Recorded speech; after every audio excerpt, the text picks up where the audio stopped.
দর্শক সবাইকে আমন্ত্রণ জানাচ্ছি নিউজ 24 প্রতিদিনের আয়োজন জনতন্ত্র গণতন্ত্র অনুষ্ঠান। আমরা এই অনুষ্ঠানে সমসাময়িক বিষয় নিয়ে আলোচনা করার চেষ্টা করি। আমাদের সঙ্গে যারা আমন্ত্রিত অতিথি থাকেন তারা বিভিন্ন বিষয়ে তাদের মতামত জানান, একই সঙ্গে বিভিন্ন বিষয়ে প্রত্যাশার কথা জানান, তাগিদ দেন। আজ আমাদের সঙ্গে আজকে আমাদের আলোচনার বিষয় রাজনীতি। এই বিষয় নিয়ে আলোচনা করতে যুক্ত আছেন দুজন। শুরুতেই তাদের সঙ্গে আপনাদের পরিচয় করি। আমাদের সঙ্গে আছেন অসীম কুমার উকিল, এমপি, সংস্কৃতি বিষয়ক সম্পাদক, আওয়ামী লীগ। একই সঙ্গে আমাদের সঙ্গে যুক্ত আছেন ডক্টর আসাদুজ্জামান রিপন, বিশেষ সম্পাদক, বিএনপি। আপনাদের দুজনকে স্বাগত জানাচ্ছি নিউজ 24 প্রতিদিনের আয়োজন জনতন্ত্র গণতন্ত্র অনুষ্ঠানে। আপনারা জানেন যে সমসাময়িক বিষয়, বিশেষ করে সংলাপ চলছে, রাষ্ট্রপতির সংলাপ। সেই সংলাপে বিএনপি যোগ দেবে না বলে ঘোষণা দিয়েছে। এর মধ্যে 75 বছরের প্রতিষ্ঠাবার্ষিকী পালন করছে ছাত্রলীগ। পাশাপাশি রাজনৈতিক দলগুলোর সঙ্গে মতবিনিময় করার কথা বলছে বিএনপি। এসব বিষয় নিয়ে মূলত আমরা আলোচনা করতে চাই। ওবায়দুল কাদের বলেছেন স্বাধীনতা বিরোধীদের নিয়ে বিএনপির রাজনীতি। শুরু করব অসীম কুমার উকিল আপনাকে দিয়ে। অসীম কুমার উকিল, 75 বছরে পা দিল ছাত্রলীগ এবং সেটির উদযাপন করতে গিয়ে যা হলো, সব মিলিয়ে ছাত্রলীগ আসলে কতটা আপনাদের আস্থার প্রতিদান দিতে পারছে? আপনাদের প্রত্যাশার ছাত্রলীগ কতটা ছাপ দেখতে পাচ্ছেন এই সময় এসে? আপনাকে ধন্যবাদ। জি, এটা খুব সুন্দর বিষয়ে আমাকে কথা বলার সুযোগ করে দিয়েছেন। জি জি জি, সেজন্য আপনার নিউজ 24 এর কর্তৃপক্ষকে ধন্যবাদ। যারা টেলিভিশন সেটের সামনে বসে আজকের অনুষ্ঠানমালা দেখছেন তাদেরকে শুভেচ্ছা। সহ আলোচক সাবেক ছাত্রনেতা, বর্তমান বিএনপি নেতা ডক্টর আসাদুজ্জামান রিপনকে স্বাগত।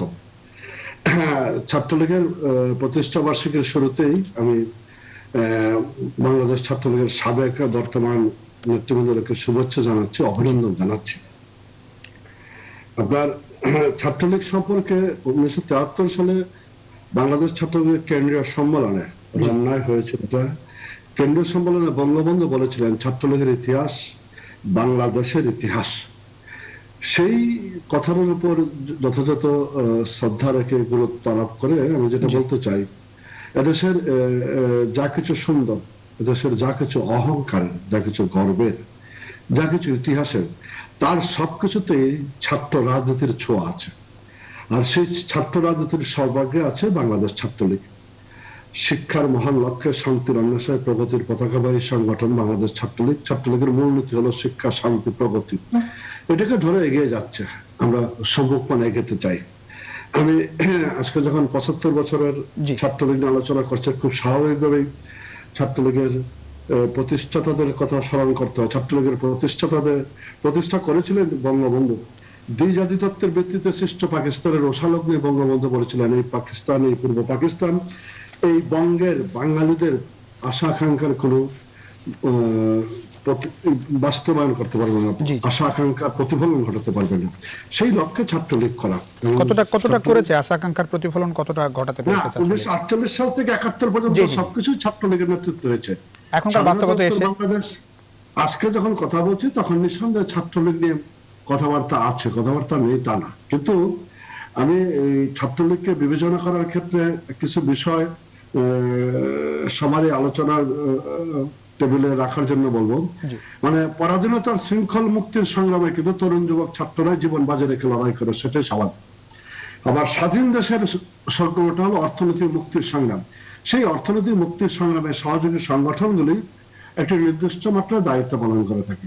আবার দেশের প্রয়োজনে, জাতির প্রয়োজনে 90-এর মতো সর্বদলীয় ছাত্রকে গঠিত হয়, এগিয়ে যায়। এর বাইরে রুটিন ওয়ার্কগুলি করে। সেই ক্ষেত্রে একেবারে up to the mark Chhatra League আমাদের আশা আকাঙ্ক্ষার বাস্তবায়ন করছে আমি তা বলবো না। আবার এই জন্য ছাত্র রাজনীতি দায়ী আমি তাও বলবো না।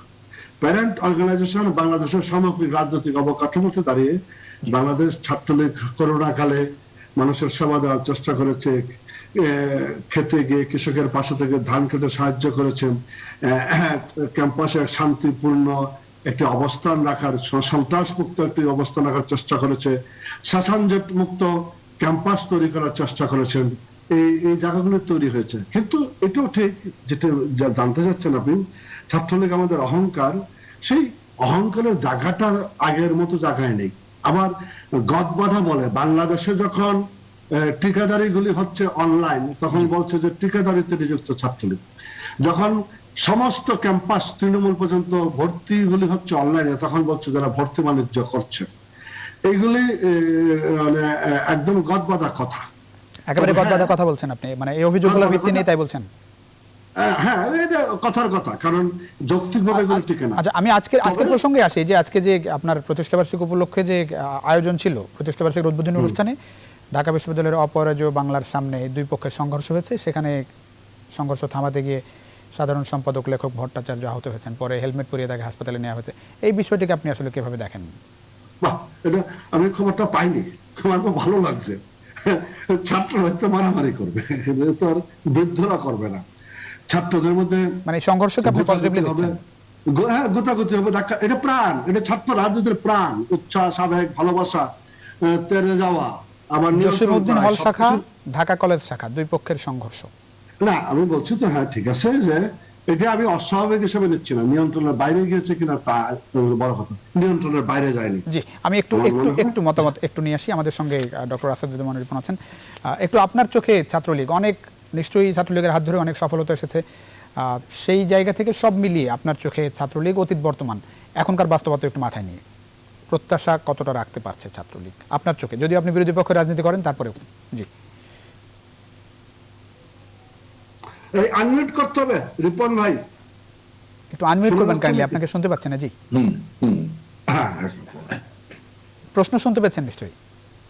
আমি হ্যাঁ শুনতে পেয়েছি। আমি আজকে ছাত্রলীগের সাবেক সাধারণ সম্পাদক অসীম কুমার উকিল আজকে আমার সহ-আলোচক, তাকে অভিনন্দন জানাই। তার দলের ছাত্র সংগঠনের প্রতিষ্ঠা বার্ষিকী বোধহয় আজ, তাই না? তো সেই উপলক্ষে তাকে এবং তার পূর্বসূরি যারা আছেন তাদের প্রত্যেককে অভিনন্দন জানাই। আমি অসীম কুমার উকিলের কথা শুনলাম, উনি মোটা দাগে ছাত্র রাজনীতির গৌরব, ঐতিহ্য, তার সংগঠনের ভূমিকা সমস্ত কিছুই আলোচনা করেছেন। সমালোচনা আছে নিঃসন্দেহে, থাকবে, এবং এটা এর বাইরে কিছু না। তো তারপরেও একটি ছাত্র সংগঠনের প্রতিষ্ঠা বার্ষিকীর দিনে তাদের জন্য শুভকামনা। আমি নিজে একটি ছাত্র সংগঠনের 80-র দশকের প্রেসিডেন্ট ছিলাম, তো সুতরাং আমার দলের তরফ থেকে মানে তাদের ছাত্র সংগঠনের প্রতি আমার শুভেচ্ছা, শুভকামনা নিঃসন্দেহে থাকবে।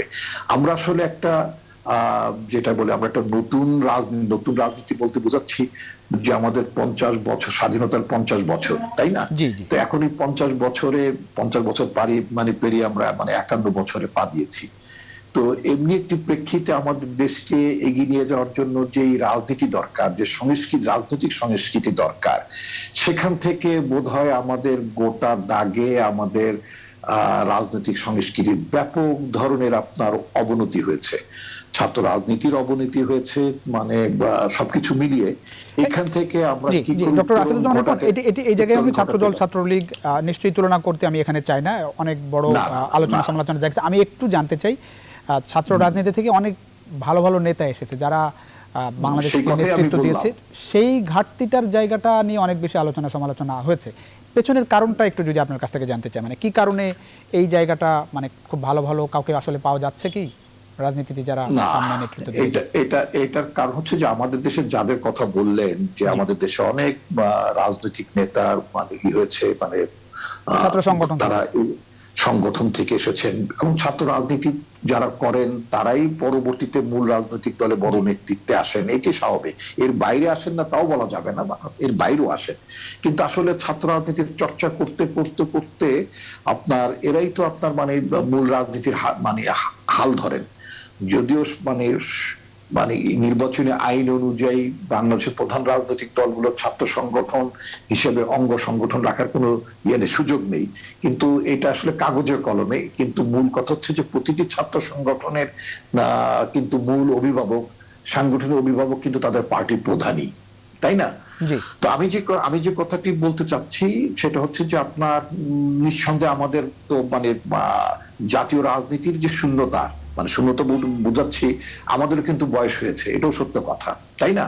আমাদের পূর্বসূরি যারা আছেন তারা অনেকেই মানে বেশ বয়সীমা, বেশ আমি যেটা জানতে চাচ্ছিলাম সেটা হচ্ছে যে এটা কি মানে মূলধারার রাজনীতির কারণে বা নেতৃত্বের কারণে এটি হচ্ছে, নাকি কোনো রকম মানে কি ধরনের ভুল বা ঘাটতি দেখছেন, মানে একটু যদি স্পেসিফিক জায়গায়?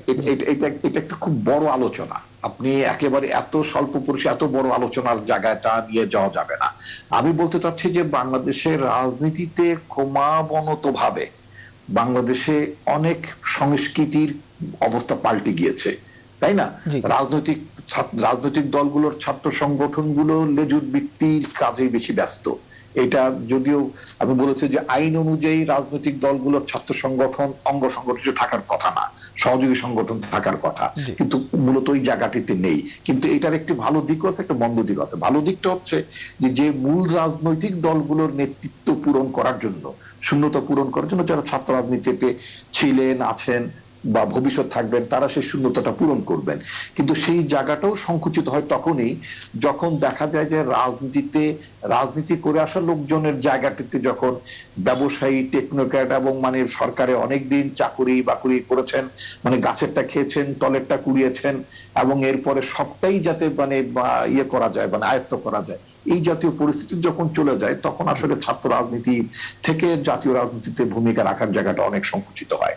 আজকে আপনার বাংলাদেশের ছাত্র সংগঠনগুলোর কাছ থেকে মানুষের যে প্রত্যাশা, সেই জায়গাতে কিন্তু তারা নেই।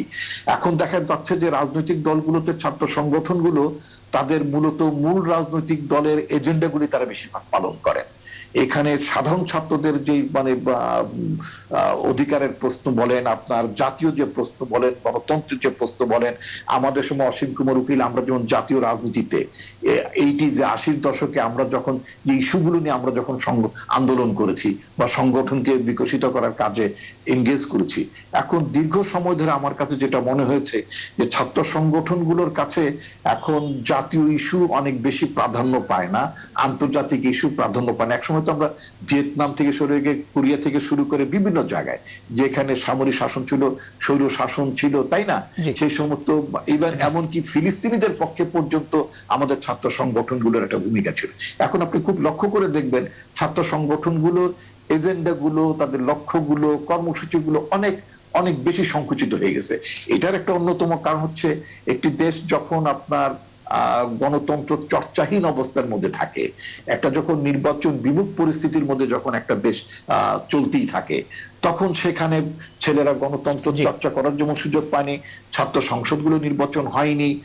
তো এই সমস্ত কিছু মিলিয়ে আপনি এদের কাছ থেকে কি আশা করেন? অনেক ধন্যবাদ। আপনার বক্তব্য একেবারে পরিষ্কার। আমি একটু অসীম কুমার উকিল কতটা একমত যে সব কারণগুলো বলছিলেন ডক্টর আসাদুজ্জামান রিপন, যে মূল রাজনৈতিক দলের এজেন্ডায় বেশি বাস্তবায়ন করতে দেখা যাচ্ছে এবং আগের যে অনেক ব্রড অ্যাঙ্গেলে তারা কাজ করতো সেটি অনেক বেশি সংকুচিত, খুব বেশি বক্তব্য পরিষ্কারও না তারা আসলে কি নিয়ে কাজ করছে ছাত্র সংগঠনগুলো, কি ধরনের প্রত্যাশার জায়গাটা থাকবে আর কতটা একমত ডক্টর আসাদুজ্জামান রিপনের সঙ্গে? ডক্টর আসাদুজ্জামান রিপন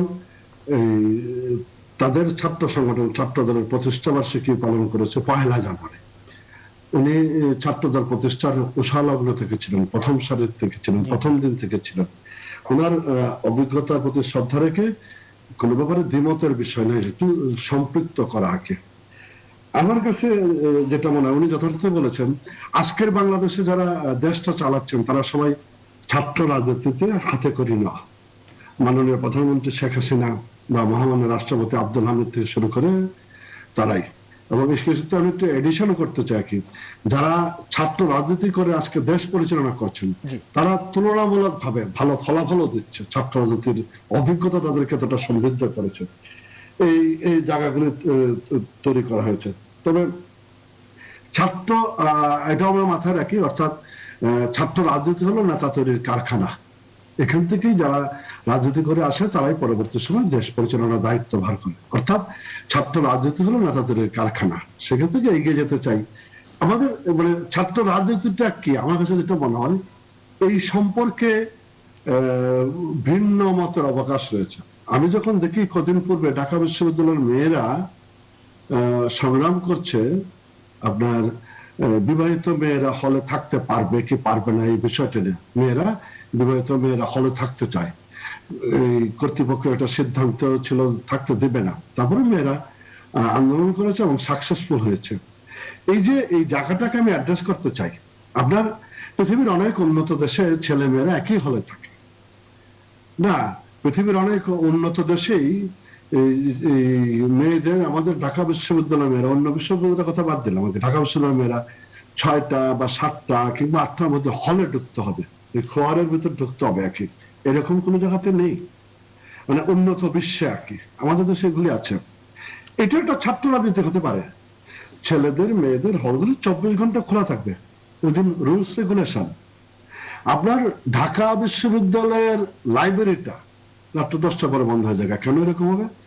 আমি বিভিন্ন দেশের রাজধানীর মূল বিশ্ববিদ্যালয়গুলোতে রাত্র কাটিয়েছি। বিশ্ববিদ্যালয়ের ছাত্রদের জন্য লাইব্রেরিটা 24 ঘন্টা খোলা থাকবে। আমাদের দেশে এটা বলারই লোক নেই। এগুলি ছাত্ররা যদি ইস্যু হতে পারে, কিংবা সামার ভ্যাকেশন, রমজান ভ্যাকেশনে, যেটা উন্নত বিশ্বে আছে, সামার ভ্যাকেশনে তারা কোথায় যাবে? গেলে 1 মাস কাজ করলে 3 মাসের পয়সা রোজগার করতে পারবে। এগুলি ছাত্ররা যদি ইস্যু হতে পারে। এখন সেগুলো হচ্ছে খুব বেশি, মানে কেন হচ্ছে না? মানে না কিছু হচ্ছে না, আমি সেটাই বলতে চাই। আমি মনে করি ছাত্ররা যদি ধারণাটা, যখন কোটা বিষয়ে ছাত্ররা যদি আলাপ করে, তাদের বেতন বাড়ানোর বিরুদ্ধে আন্দোলন করে, তখন সাকসেসফুল হয়। অর্থাৎ ছাত্ররা যখন ছাত্রদের বিষয় নিয়ে মাঠে থাকে, তখন সাকসেসফুল হয়। আজকের দিনে দাঁড়িয়েও এই জায়গাটা ন্যাশনাল ইস্যুকে তারা অ্যাড্রেস করবে না আমি তা বলি না, সেটা কালেবদ্ধ হবে। ন্যাশনাল প্রতিটি ইস্যুতে ছাত্রদেরকে মাঠে থাকতে হবে, এটা আমি মনে করি না ঠিক। কিন্তু ছাত্রদের ক্যাম্পাসের সুযোগ সুবিধা বাড়াতে হবে, আবাসিক হলের সুযোগ সুবিধা বাড়াতে হবে, ডাইনিং হলের মান উন্নত করতে হবে, লাইব্রেরিতে পর্যাপ্ত। আপনাকে বলি, জগন্নাথ হলের একটা লাইব্রেরি আছে, যে লাইব্রেরিটা 24 ঘন্টা খোলা। যে লাইব্রেরিটা কার্ড আছে, কার্ডটা ডিজিটালি লাইব্রেরি আর কি, কার্ডটা টাচ করলে দরজা খুলবে, ঢুকবে, কাজ করবে, লেখাপড়া করবে, এসে পড়বে। এটা কি চালু করা যায় না অন্যান্য হলে? মানে এই যে ছাত্র রাজনীতি হবে একান্তই ছাত্রদের বিষয়গুলো কিনি। হঠাৎ অবশ্যই ছাত্ররা দেশ এবং জাতির প্রয়োজনে দাঁড়াবে, কিন্তু রোহিঙ্গা শরণার্থীদের ব্যাপারটা কিরকম ভাবে হবে, কিংবা করোনা ভ্যাকসিনের ব্যাপারে কোন কোন পদক্ষেপ নিতে হবে। আজকে যদি ঢাকা বিশ্ববিদ্যালয়ে একটা করোনা ভ্যাকসিনের ল্যাব নাই কেন, এটা নিয়ে ছাত্ররা কথা বলতো, অনেক ভালো হতো। আজকে যখন অমিক্রন আসছে, তখন বিশ্ববিদ্যালয়ের ছাত্রদের দাবি দেওয়া থাকা উচিত, কোন বিশ্ববিদ্যালয় বন্ধ হবে না, ছাত্ররা 100% ভ্যাকসিন নেবে, 2টা ভ্যাকসিন নেবে, এবং বুস্টারের দিকেও এগিয়ে যাবে আস্তে আস্তে। অনেক ধন্যবাদ। আমরা অনেক ধন্যবাদ। আমি বুঝতে পেরেছি আসলে যে ছাত্রদের যেসব বিষয় নিয়ে কাজ করা উচিত, সেই বিষয়গুলো আপনার প্রত্যাশা মতো হচ্ছে না। অনেক ধন্যবাদ। আমরা একটু বিরতি নিয়ে নিশ্চয়ই আপনার কাছে আসবো। ডক্টর আসাদুজ্জামান রিপন, প্রশ্নটি একটু করে রাখতে চাই, তাহলে আলটিমেটলি ছাত্ররা রাজনীতিটা করছে কি নিয়ে, এই প্রশ্নটা রাখবো বিরতির পর। ছোট্ট একটা বিরতি নিয়ে ফিরছি জনতন্ত্র গণতন্ত্র অনুষ্ঠানে, ফিরছি কিছুক্ষণের মধ্যে। আশা করি বিরতির পর আপনাদের সঙ্গে পাচ্ছি নিউজ 24 এর আয়োজনে। দর্শক, আবারও স্বাগত জনতন্ত্র গণতন্ত্র অনুষ্ঠানে। আমাদের আজকের আলোচনার বিষয় রাজনীতি, কথা বলছিলাম ছাত্র রাজনীতি নিয়ে। বিরতির আগে ডক্টর আসাদুজ্জামান রিপন প্রশ্ন রেখেছিলাম, ছাত্র রাজনীতির তাহলে মূল ফোকাসের জায়গাটি কোথায়? আপনি দেখেন যারা ছাত্র রাজনীতির সঙ্গে সম্পৃক্ত, তাদের লক্ষ্য স্পষ্ট বলে আপনার মনে হয় কিনা? ধন্যবাদ আপনাকে। মানে আমাকে জিজ্ঞেস করছেন তো বলেন? জি জি জি জি জি। আসলে আপনার মানে অসীম কুমার উকিল ছাত্র রাজনীতিতে ছাত্র সংগঠনগুলোর কাছ থেকে, ছাত্র নেতৃত্বের কাছ থেকে মানে ওনার অনেকগুলো প্রত্যাশার কথা বলেছেন। এই প্রত্যাশাগুলোর সাথে ভিন্ন মত করার কোনো অবকাশ নেই। এইগুলো উনি মানে সত্য কথা বলেছেন, কিন্তু বাস্তবতাটা হচ্ছে উনি যেটা বলেছেন যে লাইব্রেরি খোলা থাকে, লাইব্রেরি খোলা থাকার কথা, আমাদের ছেলেরা মেয়েরা আপনার তারা তাদের স্বাধীনভাবে তাদের মানে হলে ঢুকতে পারবেন, বেরোতে পারবেন, এই বিষয়টা থাকা উচিত ছিল। কিন্তু বাস্তবতাটা হচ্ছে যে এখানে একটা নিরাপত্তার প্রশ্ন জড়িত। আপনি নিশ্চয়ই জানেন বা শুনে থাকবেন যে আপনার পাকিস্তান আমলে পর্যন্ত আমাদের শহীদ মিনারে ভাষা আন্দোলনে সেই 21শে ফেব্রুয়ারিতে প্রভাত ফেরি বা মধ্যরাত্রিতে বা রাত্রে আপনার ইয়ে করা হতো, কি বলে ছেলেমেয়েরা পুষ্পার্ঘ দিতে যেতেন শহীদ মিনারে।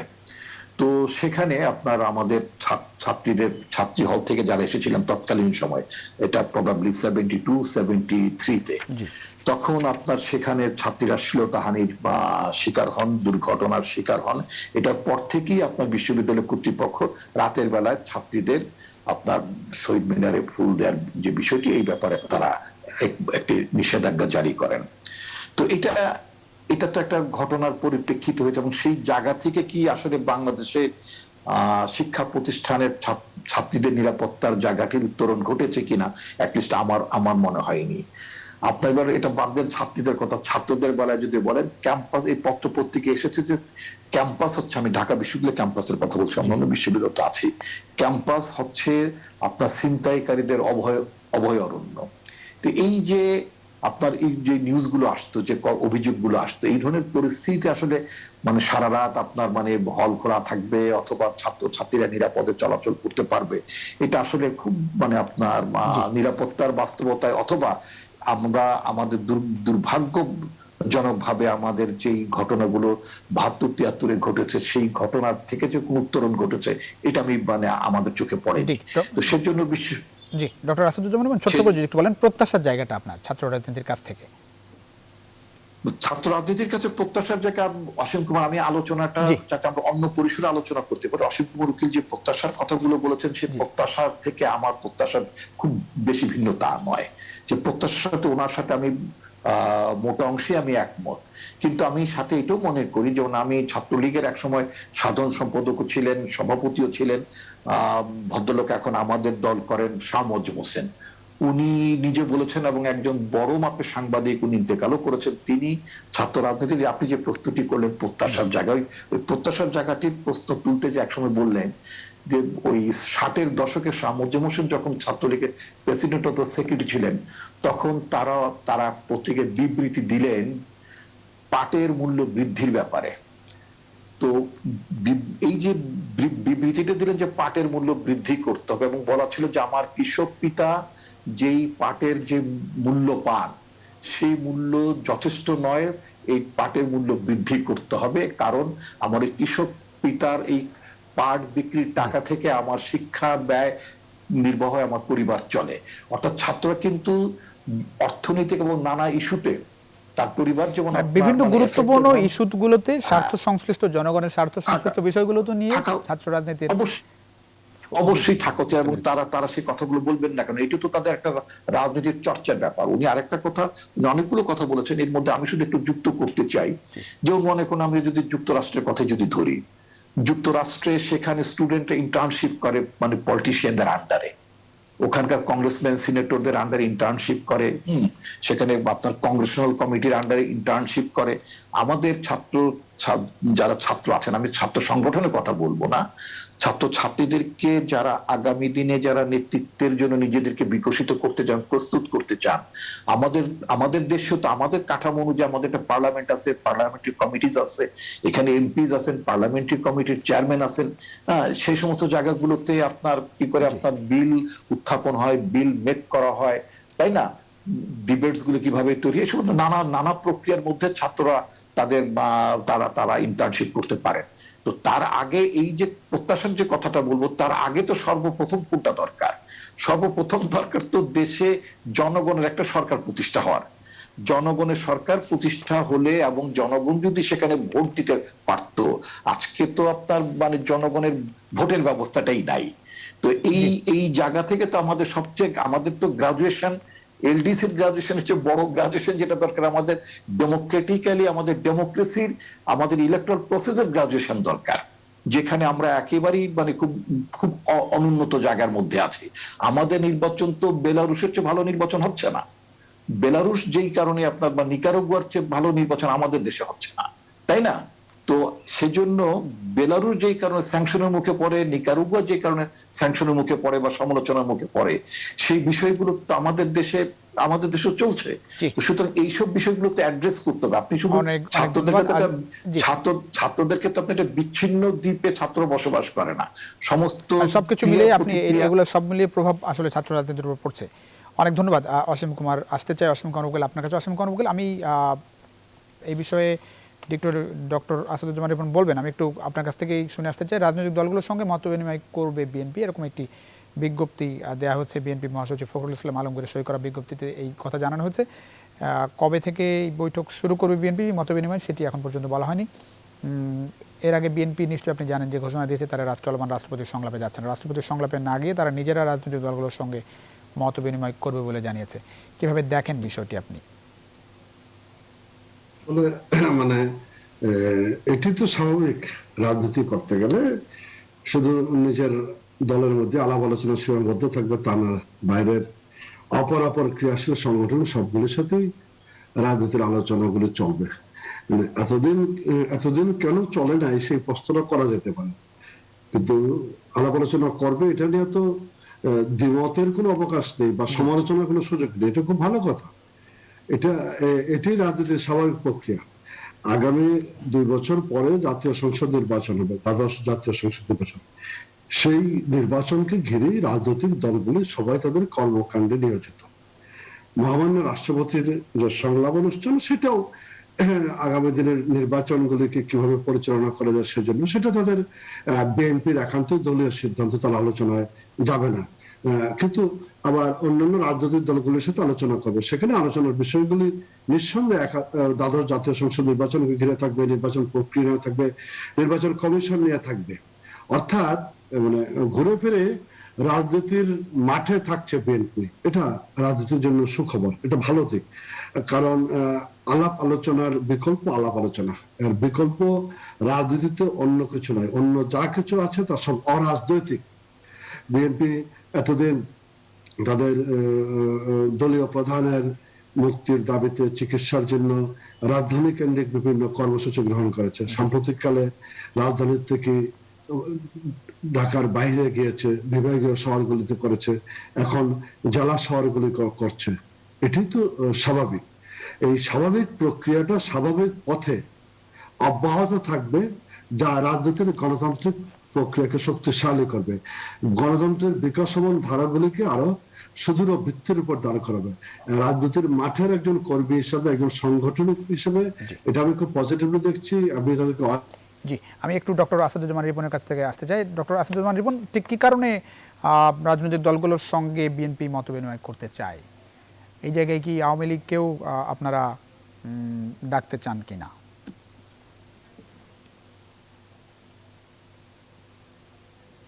একটা ছোট্ট বিরতির সময় হচ্ছে, বিরতির পরে নিশ্চয়ই আমরা এই বিষয়ে কথা বলবো। দর্শক, ছোট্ট একটা বিরতির সময় হচ্ছে, জনতন্ত্র গণতন্ত্র অনুষ্ঠানে ফিরছি কিছুক্ষণের মধ্যেই। আশা করি বিরতির পর আপনাদের সঙ্গে পাচ্ছি। দর্শক, আবারও স্বাগত জনতন্ত্র গণতন্ত্র অনুষ্ঠানে। আজকে আমাদের আলোচনার বিষয় রাজনীতি, কথা বলছিলাম ছাত্র রাজনীতি নিয়ে। এখন আমরা সংলাপ প্রসঙ্গে একটু কথা বলতে চাই। ডক্টর আসাদুজ্জামান রিপন আসতে চাই। রাজনৈতিক দলগুলোর সঙ্গে মত বিনিময় আপনারা করতে চাচ্ছেন, বিএনপি আপনার মহাসচিব মির্জা ফখরুল ইসলাম আলমগীরের সই করা বিজ্ঞপ্তিতে কথা জানানো হচ্ছে। একটু জানতে চাই ঠিক কী কারণে এই সময় রাজনৈতিক দলগুলোর সাথে আপনারা কথা বলতে চাচ্ছেন, কোন কোন রাজনৈতিক দলগুলোকে আমন্ত্রণ জানানো হচ্ছে? সূত্রধরিক কথাটা বলবো, সেটা হচ্ছে যে রাজনৈতিক দলগুলোর তো আপনার নিজস্ব একটা প্রস্তুতি, কর্মপন্থা নির্ণয় করার জন্য নিজেদের মধ্যে আলোচনা, দলের মধ্যে আলোচনা হওয়া উচিত। যেমন আমাদের পার্টি নির্বাহী কমিটির একটা মিটিং হয়ে গেল কয়েক মাস আগে, সেখানে পর্যায়ক্রমে একেবারে তৃণমূল পর্যায়ের নেতৃবৃন্দ থেকে শুরু করে স্ট্যান্ডিং কমিটির মেম্বার প্রত্যেকেই মানে তাদের মতামত দিয়েছেন পার্টির রাজনীতি, কৌশল ইত্যাদি নিয়ে। একইভাবে আপনার করেছেন কি বলে যে আমাদের যারা জোটে যারা আছেন তাদের সাথেও অনানুষ্ঠানিক ভাবে আলোচনাগুলো হয়েছে। তো পার্টি একটা সিদ্ধান্ত নিয়েছে যে আমরা যে দেশ, আসলে তো বাস্তবতা হচ্ছে যে বর্তমান সরকারের যে গত যে নির্বাচনটা হলো, সেই নির্বাচনের পরে তো আরেকটি নির্বাচন আসার সময়টা তো অনেক নিকটে, তাই না? তো 3 বছর তো পার হয়ে গেল, আছে 2 বছর। এখন রাজনৈতিক দল, প্রধান রাজনৈতিক দল হিসেবে যারা আমরা ক্ষমতা ছিলাম, আওয়ামী লীগ ক্ষমতাতে ঘুরে ফিরে তো আমরাই, এটি তো এখন আগামী নির্বাচনকে কেন্দ্র করে আমরা আমাদের দলের থেকে দাবি আছে যে আমরা একটা নির্দলীয় নিরপেক্ষ সরকার অধীনে নির্বাচন করতে চাই। আবার আইনে এই বিধানটি আওয়ামী লীগ সরকার এটা রোধ করেছে, তাই না? এখন অন্যান্য স্টেক হোল্ডার যারা, অন্যান্য রাজনৈতিক দলগুলো যারা আপনার নিবন্ধিত রাজনৈতিক দল এবং অনিবন্ধিত রাজনৈতিক দল, অর্থাৎ যারা রাজনীতির মাঠে যারা সক্রিয় থাকেন, যাদের অংশগ্রহণ আছে, তাদের প্রত্যেকে একটা মতামত আমাদের তরফে জানার ব্যাপার থাকে। যেমন স্পেসিফিক একটু বলবেন কোন কোন রাজনৈতিক দল আমন্ত্রণ পেতে পারে বিএনপির এই মত বিনিময়ে? কারা কারা বাদ পড়ছে? না, কারা কারা বাদ পড়বে সব দলকে আমন্ত্রণ জানাবেন যারা আসলে? আমরা পর্যায়ক্রমে সবার সাথে তাদের মনোভাবটা আমরা জানতে চাই, রাজনীতি নিয়ে, গণতন্ত্র নিয়ে, নির্বাচন নিয়ে তাদের সাথে আমরা একটা মত বিনিময় করতে চাই। তো এটাকে আপনি বলতে পারেন যে একটা মানে আওয়ামী লীগকে আমন্ত্রণ জানাবেন? আওয়ামী লীগ কি দেশের পলিটিক্যাল পার্টি না? অবশ্যই, জি। আওয়ামী লীগ পলিটিক্যাল পার্টি, আওয়ামী লীগ মানে বললাম তো, আমরা ঘুরে ফিরে তারাও কখনো ক্ষমতায় থাকে, আমরা কখনো ক্ষমতায় থাকি। নিঃসন্দেহে আমরা তো আলোচনা চাই, সংলাপ চাই। সংলাপ ছাড়া, আলোচনা ছাড়া তো মানে আসলে অন্য কোনো পন্থা। এই যে বিএনপি যে মত বিনিময়ের আয়োজন করছে রাজনৈতিক দলগুলোর সঙ্গে, সেখানে আওয়ামী লীগকে আমন্ত্রণ জানানো হবে কিনা জানাতে পারেন কি? রাজনৈতিক দলগুলোর সাথে যদি আলোচনার প্রসঙ্গ থাকে, নিঃসন্দেহে সেখানে আওয়ামী লীগ একটা রাজনৈতিক দল, আওয়ামী লীগ নিশ্চয়ই আপনার মানে আমন্ত্রণ পেতে পারেন, তাদের সাথে আলোচনা হতে পারে। আলোচনা তো আমাদের আনুষ্ঠানিকভাবে হয়ও, এই যে অসীম কুমার উকিলের সাথে আলোচনা হচ্ছে অনুষ্ঠান শুরুর আগে পরে, আমরা যখনই যে চ্যানেলে থাকি আমরা কি আলোচনা করি? নিশ্চয়ই আমরা আলোচনা করি। আমি বলছি আলোচনাটা চলতে হবে, আলোচনাটা থাকতে হবে। জি, আমি একটু অসীম কুমার উকিল এই বিষয়ে একটু জানতে চাই। যেটি বলেছে যে আওয়ামী লীগও আমন্ত্রণ পেতে পারে, আমন্ত্রণ পেলে আওয়ামী লীগ যাবে কিনা একজন, আর 2 নম্বর হচ্ছে যে রাষ্ট্রপতির সংলাপের মানে না গিয়ে বিএনপি যে এরকম একটি সংলাপ করছে সেটি মানে কি ধরনের বার্তা এটি কি মানে রাষ্ট্রপতির সংলাপের বিকল্প হিসেবে তারা একটি সংলাপের আয়োজন করছে, একটি মেসেজ দেওয়ার চেষ্টা হিসেবে দেখে কিনা আওয়ামী লীগ? না, আমি বিষয়টা তা দেখি না। আলোচনা হতেই পারে, বিএনপি সবার সাথে আলোচনা করবে, এটা স্বাভাবিক, এটা স্বাভাবিক প্রক্রিয়া। আওয়ামী লীগকে আমন্ত্রণ জানালে যাবে না আমি তা বলছি না, তবে আমন্ত্রণ জানানোর পর এটা নিশ্চয়ই দলের নির্বাহী কমিটিতে সিদ্ধান্ত নিয়ে যেতে হবে। তবে আলোচনার উদ্যোগটা আপনার কথা সত্য ধরে বলি, এটা সফল হবে যখন সকলকে দাওয়াত দেবে আর কি, কাউকে বাদ না দিয়ে। যদি আওয়ামী লীগকে বাদ দেওয়া যায় তাহলে এই আলোচনাটা তো এক পেশে হয়ে যাবে বা সম্পূর্ণ হবে না, খণ্ডিত অংশ হবে আর কি। আমি নিঃসন্দেহে মনে করি এটি একটি রাজনৈতিক পদক্ষেপ। বিএনপিরও বোঝা উচিত সকল রাজনৈতিক দলের সাথে কথা বলে কোথায় আছে দেশটা, কি হচ্ছে, রাজনৈতিক দলগুলো কি কি ভাবছে, এই বিষয়গুলো আলাপ আলোচনা করে এগিয়ে যাওয়া দরকার। আমি এটাও মনে করি রাষ্ট্রপতির সংলাপেও তারা গেলে ভালো করতেন। তারা যে কথাগুলো টকশোতে বলছেন, তারা যে কথাগুলো প্রেস ব্রিফিং এ বলছেন, ওনারা যে কথাগুলো জনসভাতে বলছেন, সেই কথাগুলি সার সংক্ষেপ করে রাষ্ট্রপতির কাছে বলা যেত।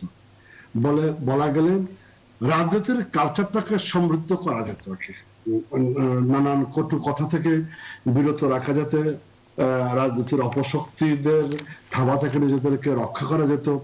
আচ্ছা, যাচ্ছে না নিঃসন্দেহে, তারা মহামান্য রাষ্ট্রপতির আহ্বানে সাড়া দিচ্ছেন না, কিন্তু আলোচনা টেবিলে থাকছেন, এটা ভালো, কারণ আলোচনার বিকল্প আলোচনার মধ্যে দিয়ে একটা স্পেসিফিক বিষয় জানতে চাই। নির্বাচন কমিশন গঠন হবে, নির্বাচন কমিশনের অধীনেই সবকিছু ঠিক থাকলে আগামী সংসদ নির্বাচন হবে। এই বছরটিকে খুবই ভাইটাল বছর ধরা হচ্ছে রাজনীতির বছর হিসেবে। আপনার একটু মতামত জানতে চাই যে প্রতি বছর আমরা নির্বাচনের আগে দুটি বিষয়, একটি হচ্ছে নির্বাচন কমিশন নিয়ে অনেক রকম আলোচনা সমালোচনা হয়, তাদের পদক্ষেপ নিয়ে। 2 নম্বর হচ্ছে নির্বাচনকালীন যে সরকার, সেই সরকার নিয়ে আলোচনা হয়। বিগত 2টি নির্বাচনের প্রসঙ্গটা নিয়ে বলছি, এবার যে নির্বাচন হবে সেই নির্বাচনের আগেও কি এরকম ইঙ্গিত আপনি পাচ্ছেন যে এই বিষয়টি অমীমাংসিত থাকবে, এই বিষয় নিয়ে বিগত 2টি নির্বাচনের আগে আওয়ামী লীগ বিএনপির যে অবস্থান ছিল সেই অবস্থানে থাকবে, নাকি কোনো মীমাংসার পথ আপনি দেখছেন? মানে আমরা তো পিছনের দিকে যাচ্ছি না, সম্মুখ মানে অগ্রসর হচ্ছি। অতীত অভিজ্ঞতার আলোকে, অতীত অভিজ্ঞতার উপর দাঁড়িয়ে আমরা সম্মুখ মানে অগ্রসর হব। যে কোনো ধরেন যে জায়গাটা নির্বাচন কমিশন গঠন নিয়ে যে আলোচনাটা আছে, মূলত মহামান্য রাষ্ট্রপতি আইনের বলে একটা নির্বাচন কমিশন গঠন করবেন, সেই আইনটা আজও তৈরি হয় নাই। কিন্তু অতি সাম্প্রতিক দেখেছেন সরকারি দলের মাননীয় মন্ত্রী পরিষদের সদস্য সবাই বলছেন যে এটার কাজ চলছে, যে কোনো সময় হতে পারে। এটা 14 ফেব্রুয়ারির পূর্বে হবে না পরে হবে সেটা ভিন্ন কথা, কিন্তু এই জায়গাটা তৈরি হয়েছে আলাপ আলোচনার মধ্য দিয়ে। এটা এই ত্রুটিটুকু আছে রাজনৈতিক অঙ্গনের, এই ত্রুটির জন্য দায়ী রাজনীতিবিদেরা। নিরপেক্ষ নির্দলীয় সরকার নিয়ে কি বলবে মানে আওয়ামী লীগ এখন তো একই অবস্থায় আছে? এগুলো ভিন্ন প্রেক্ষাপট, এগুলো আলোচনাটা শেষ হয়ে গেছে। আপনি যেখানে আলোচনাটা এনেছিলেন নির্বাচন করে সরকার নিয়ে আলোচনা হতেই পারে, সেগুলো নিয়ে একটা জায়গা, সকল দলের অংশগ্রহণে সকলের কাছে গ্রহণযোগ্য একটি নির্বাচন গণতান্ত্রিক প্রক্রিয়াকে সমুন্নত রাখবে, সুসংহত করবে, সেই লক্ষ্যে। আপনার দল তো বলছে যে সংবিধান অনুযায়ী নির্বাচন হবে, সেক্ষেত্রে দলীয় সরকারের অধীনে নির্বাচন হবে। বিএনপির এই জায়গায় ঘোর আপত্তি যে তারা নির্দলীয় সরকারের অধীনে ছাড়া নির্বাচনে যাবে না। তাহলে তো বাস্তবতা একই থাকছে। না, বাস্তবতা এক থাকবে না জায়গাটার মধ্যে। এই যে বলছেন যে বাস্তবতা একই রকম থাকবে না, মানে এটার কারণ কি, মানে এরকম ভাবে বলতে পারছেন? জি, মানে রাজনীতিবিদদের যেটা মহান দায়িত্ব থাকে আর কি, বাংলা কথায় বলে যে অবস্থা বুঝে ব্যবস্থা আর কি, প্রেক্ষাপট আলোচনা করে একটি সিদ্ধান্ত নিতে হয়। এবং যারা বাস্তব অবস্থা, বাস্তব বিশ্লেষণ সাপেক্ষে যুগোপযোগী একটি পদক্ষেপ গ্রহণ করতে পারে, তারাই রাজনীতিতে টিকে থাকে। এটা সকল রাজনীতিবিদদের জন্যই প্রযোজ্য। 5 বছর আগের অবস্থা, 3 বছর আগের অবস্থা, আজকের অবস্থা তো একই রকম আমি তো মনে করি না। জি, অনেক ধন্যবাদ। 1 মিনিট করে একটু যদি বলতেন ডক্টর আসাদুজ্জামান রিপন, আপনার মহাসচিব বলেছেন এই বছরে তিনি আশার আলো দেখছেন, এই বছরে গণতন্ত্র মুক্ত হবে, বিএনপি চেয়ারপারসন মুক্ত হবে এবং ভালো কিছু দেখছে, মানে এই জায়গায় কোনো রকম বেজ আছে কিনা, মানে কি কারণে এত আশাবাদী হতে পারছে বিএনপি? না, এটা কি কারণে আশাবাদী হওয়ার বিষয়, মানুষ মাত্রই আশাবাদী থাকা উচিত, এক। আর 2 নম্বর, আমি যেই কথাটি বলতে চাই সেটা হচ্ছে যে আমি আলাপ আলোচনার কথা বলেছেন অসীম কুমার উকিল। আমি খুব স্পষ্টভাবে যেটা বলতে চাই সেটা হচ্ছে যে আপনার 2022 বা 23 আগামী নির্বাচনটি অংশগ্রহণমূলক যেমন হবে, একইভাবে আগামী নির্বাচনটি অবাধ নিরপেক্ষ হতে হবে। বাংলাদেশে ঠিক বেলারুশ স্টাইলের ইলেকশন আগামী নির্বাচনে না, কিন্তু সম্ভব হবে না। সরকার বলছে যে সংবিধান অনুযায়ী নির্বাচন হবে, এর থেকে এক চুলো পিছু পা হবে না আওয়ামী লীগ। সেই জায়গায় আপনারা বলছেন যে নির্দলীয় সরকারের অধীনে নির্বাচন হবে, তাহলে আলটিমেটলি জি আগামী নির্বাচন অবাধ নিরপেক্ষ হতে হবে। এটা আপনার এই মানে বিগত 14-18-তে যেই সব স্টাইলে নির্বাচন হয়েছে, অর্থাৎ বেলারুশের স্টাইলে নির্বাচন করা যাবে না। নির্বাচন অবাধ নিরপেক্ষই হতে হবে। অনেক ধন্যবাদ অসীম কুমার উকিল। আসলেই মানে নির্বাচন অংশগ্রহণমূলক দেখেন কিনা সামনে নির্বাচনটা? কর্তৃত্ববাদীহীন সরকার, তাদের অধীনে একটা নিরপেক্ষ সরকারের অধীনে আগামী নির্বাচন হবে। অনেক ধন্যবাদ অসীম কুমার উকিল। শেষ বাক্য শুনতে চাই। না, আমরা করবো জয়, আমাদের হবে জয়, রাজনীতির হবে জয়, রাজনীতিবিদদের হবে জয়, সবাই মিলে আমরা আগামীর বাংলাদেশ ইনশাআল্লাহ। জি অনেক ধন্যবাদ। আমরা আশা করতে চাই সামনে নির্বাচন নিশ্চয়ই বিগত দুটি নির্বাচনের মতো হবে না, নিশ্চয়ই অংশগ্রহণমূলক নিরপেক্ষ সুষ্ঠু নির্বাচন আমরা দেখতে চাই। অনেক ধন্যবাদ দিতে হচ্ছে ডক্টর আসাদুজ্জামান রিপন, অসীম কুমার উকিল, আপনাদের দুজনকে অসংখ্য ধন্যবাদ এই রাতে আপনাদের মূল্যবান সময় গণতন্ত্র অনুষ্ঠানে দেওয়ার জন্য। দর্শক এতক্ষণ আপনারা যারা আমাদের সঙ্গে ছিলেন আপনাদেরকে অসংখ্য ধন্যবাদ। শুভরাত্রি। নিশ্চয়ই দেখাবো অন্য সময়। সে পর্যন্ত ভালো থাকবেন, সুস্থ থাকবেন। আশা করি নিউজ 24